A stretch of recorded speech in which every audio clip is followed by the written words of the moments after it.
Nós vamos falar sobre o filme novo da Disney, Snow White, Branca de Neve, que é uma refilmagem em live action, ou seja, com atores de verdade do original, que é uma animação Snow White and Seven Dwarfs, Snow White e os Sete Anões, de 1937, ok? E, obviamente, baseado no livro dos irmãos Grimm, 1812, a publicação original, uma coletânea de 86 e depois expandida para 200 histórias folclóricas infantis, publicado, acho que a última vez que o original foi expandido foi uh, em 1858. O título original era Contos Infantis e Domésticos, Contos Infantis e Domésticos dos Irmãos Grimm, William e Jacob Grimm. Então, contos europeus e tal. Em 1812 foi a primeira data de publicação. E o título da história original era Little Snow White, Pequena Branca de Neve. Era o meio do inverno, flocos de neve caíam por toda parte, a rainha estava sentada na janela e ela olhava para a neve e ela machucou o seu dedo com uma agulha e gotas de sangue caíram.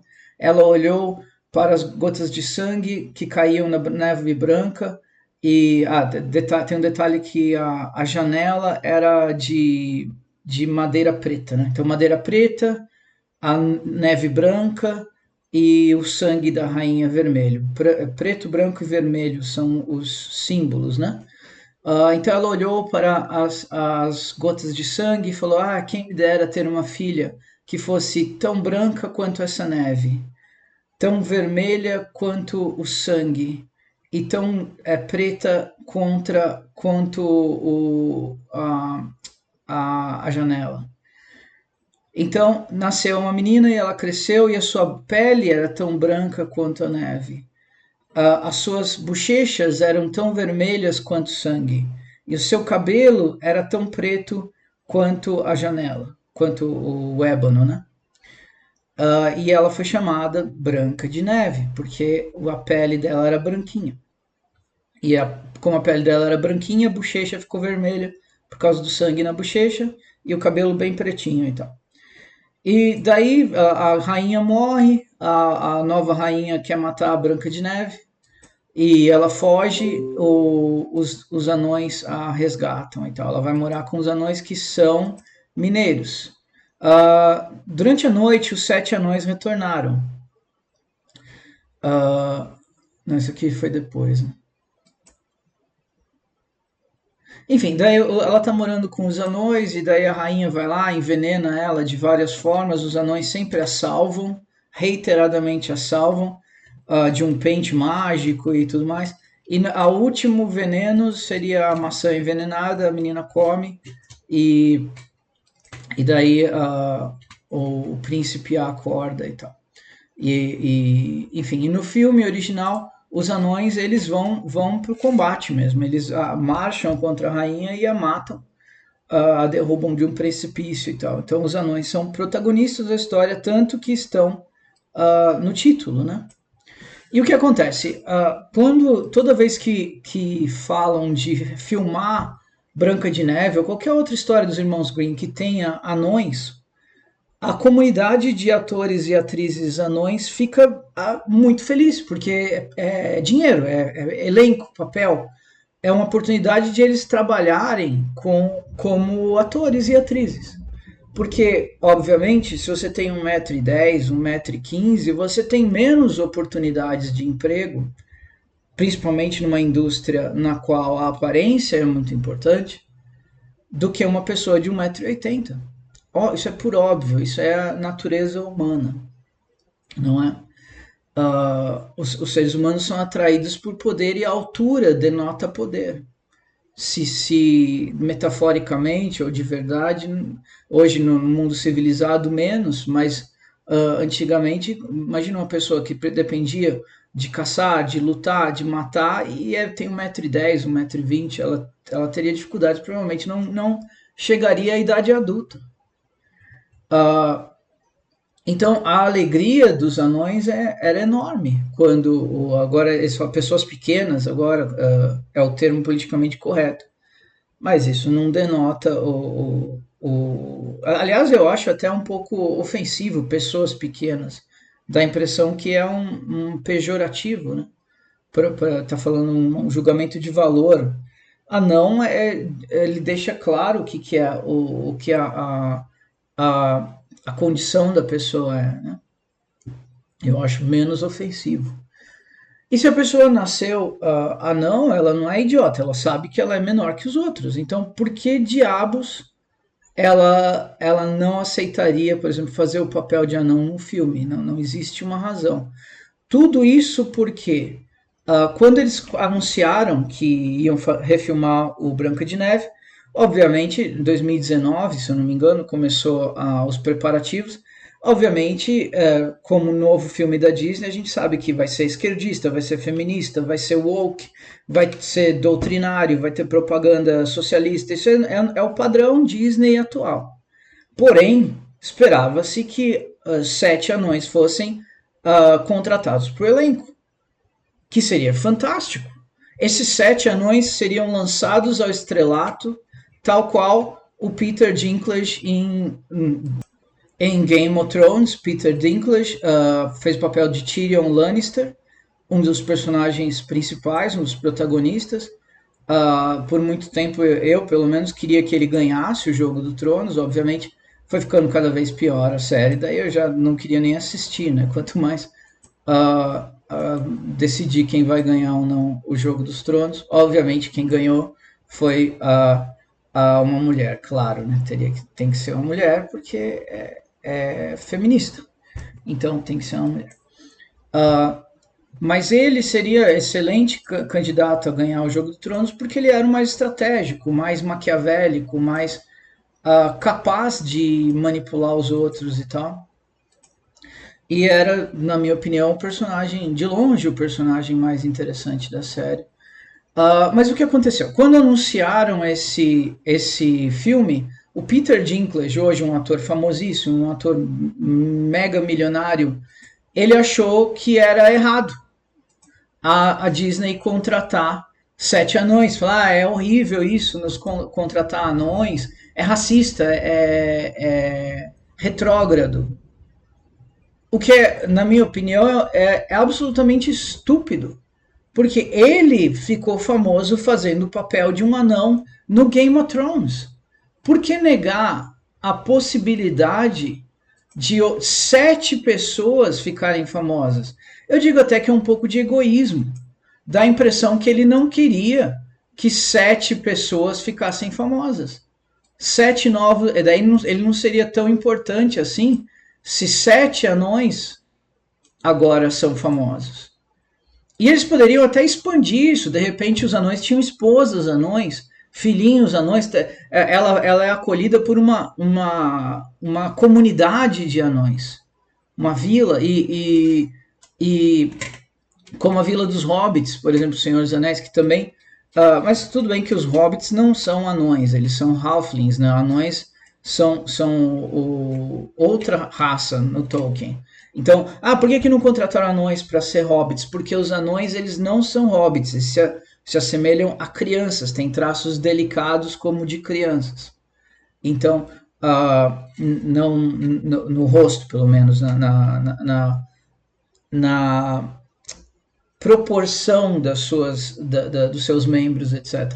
Embora os pés sejam como se fossem pés de um animal acostumado a andar no mato. Tá? Então, nesse ponto, eles fizeram correto, colocaram 4 homens de baixa estatura, magrelinhos, que seria o equivalente realmente a um hobbit. Obviamente, eles são muito maiores do que um hobbit. Um hobbit é menor que um anão, mas aí é uma questão de que a mitologia do Tolkien ela não tem correspondente na realidade, então eles tiveram que usar efeitos especiais e tal.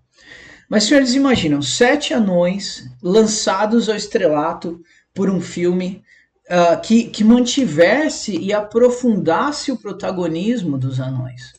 Seria 1 milhão de vezes mais interessante do que a releitura feminista da Disney. Agora vamos falar sobre. Então, mostrei para os senhores que em 1812 os anões absolutamente eram protagonistas da história Pequena Branca de Neve. E que ela era branca como a neve. É um conto bem curtinho, você vê, tem 4 páginas, 5 páginas, não tem um pouco mais. Tem umas 10 páginas, mas é bem curto de qualquer forma. Little Snow White tem 10 páginas, é uma história de 1812. E lidava com o conto folclórico da população pobre, miserável. Então, não há o que falar de feminismo, de representação. Não, é o que era. Era a sociedade pós-feudal europeia. Né? Consolidação da monarquia constitucional, etc, etc. Os princípios disso. Né? Então vamos falar sobre o Snow White. Quais são as chances desse filme? O orçamento anunciado dele é 269 milhões de dólares, mas a gente sabe que isso não é verdade. Mas tudo bem. Então vamos colocar nesse custo refilmagens, porque a gente sabe que houve pelo menos uma grande sessão de refilmagem, que foi quando o Peter Dinklage falou que era um absurdo ter anões, certo? Então, teve que refazer tudo e colocar anões em computação gráfica. Vamos ver se a gente vê aqui os anõezinhos em computação gráfica, mas aqui acho que nem tem.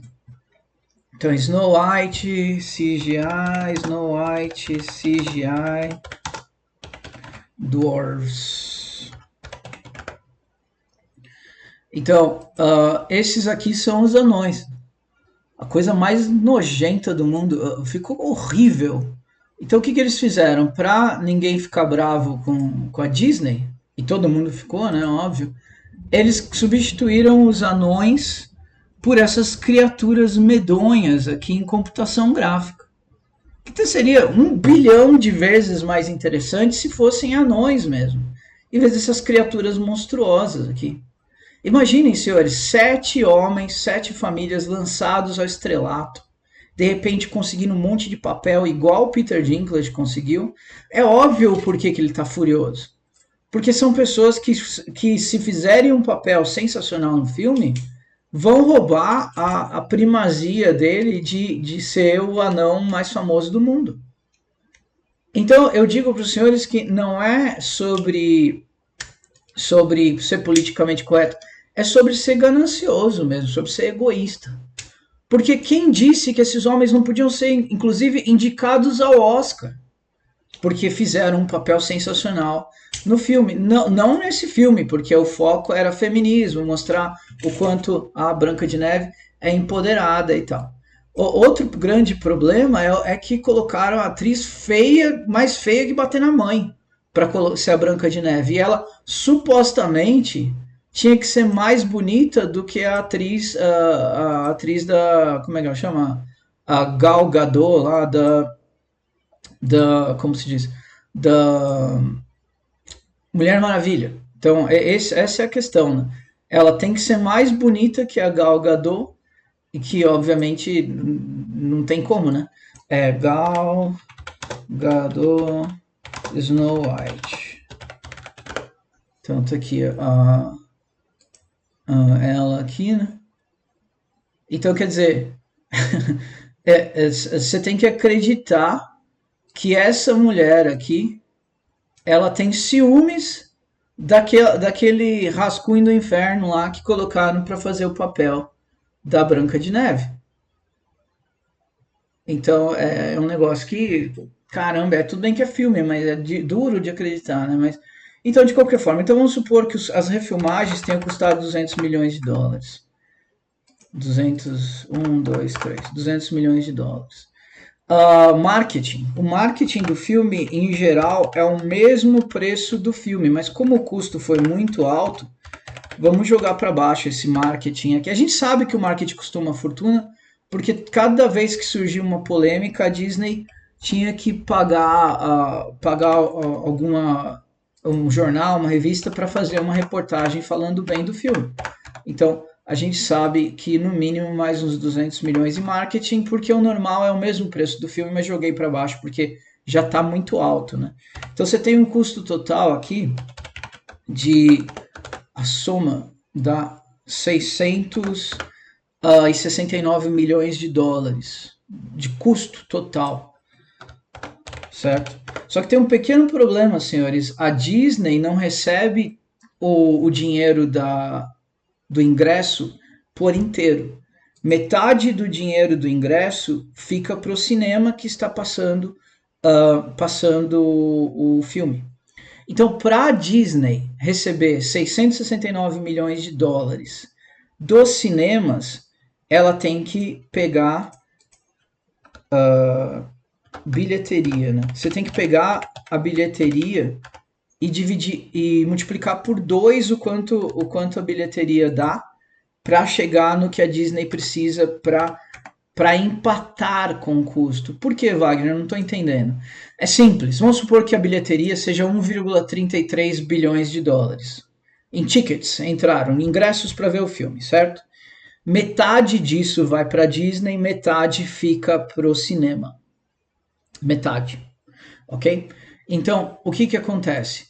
A Disney recebe 669 milhões de 1,33 de bilheteria.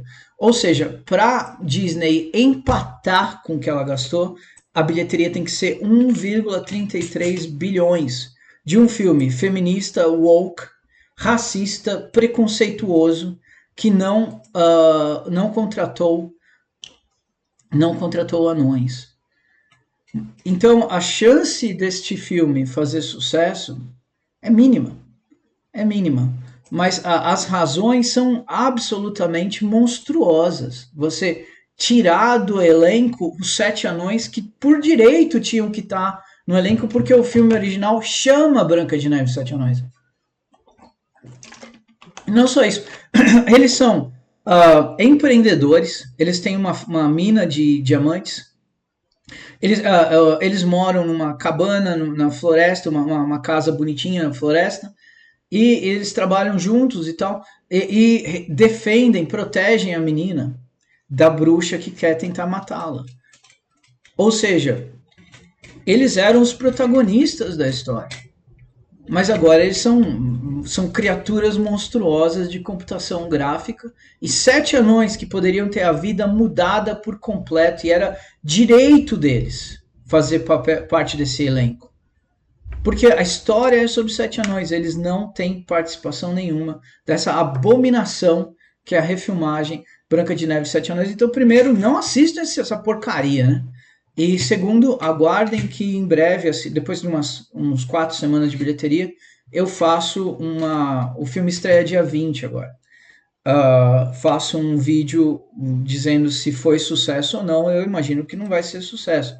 Lembrando, para empatar tem que ser 1,33 bilhões de dólares. Aí, antes de algum idiota comentar, você não sabe fazer a conta, só tem que dar 269 de bilheteria. Não, porque 269 é o custo principal. Depois mais 200 milhões de refilmagem CGI. Depois mais 200 milhões em marketing. Total de 669, mas a Disney só recebe metade do dinheiro do ingresso e nem um centavo do dinheiro da pipoca, do chocolate, do refrigerante. Então, tudo que ela ganha é metade do preço do ingresso. Assim, para que a Disney consiga recuperar o gasto, é 1,33 bilhões. Daí os senhores me perguntam qual que é o impacto disso para a Disney? Muito pouco.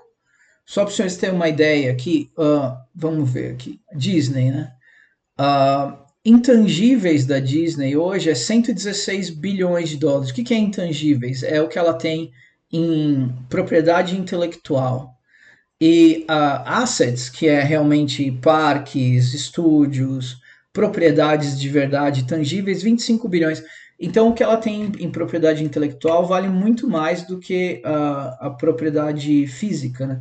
Por que é tanto assim, Wagner?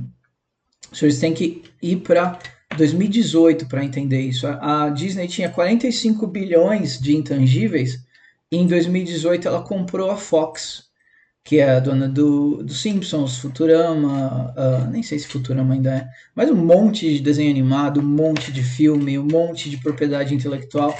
E daí aumentou em 70 bilhões a quantidade de propriedade intelectual dela. Uh, como que tá em termos de lucro, essas coisas, ainda está tendo lucro? Em 2024, o lucro operacional foi 6 bi. Então, a empresa ainda dá lucro. Mas vamos supor que ela perca vamos supor que a Snow White dê 600 milhões de bilheteria. 300 milhões vai para a Disney, então ela vai ter um prejuízo de 300 milhões. Então, quantos bi aqui foi de EBITDA, né? Net profit em 2024 foi 4,9 bilhões. Então você teria aqui 300 milhões a menos em lucro. Então é uma empresa que ganha muito dinheiro. Então, mas este filme em específico provavelmente vai ser um grande desastre, né? Porque, poxa, se você faz um filme para atacar todas as pessoas que seriam interessadas em ver o filme interessa a famílias, a crianças, a pessoas que querem se sentir criança de novo indo assistir um filme. Aí você fala que o filme é feminista, o filme é esquerdista, socialista, é sobre uma mulher revolucionária que quer derrotar o poder estabelecido, é anti-beleza, porque a rainha é linda, a Branca de Neve parece um monstro, e mesmo assim a Branca de Neve tem a primazia sobre a outra, e no conto original a mulher, a rainha, ela estava interessada em ser a mais bonita do reino. Obviamente duvido que essa frase apareça no filme. Daí você tira o papel dos 7 anões e entrega para 7 criaturas monstruosas em CGI, em computação gráfica. Então é uma receita para o desastre. Então votem com a carteira e não vão assistir essa abominação. Até a próxima.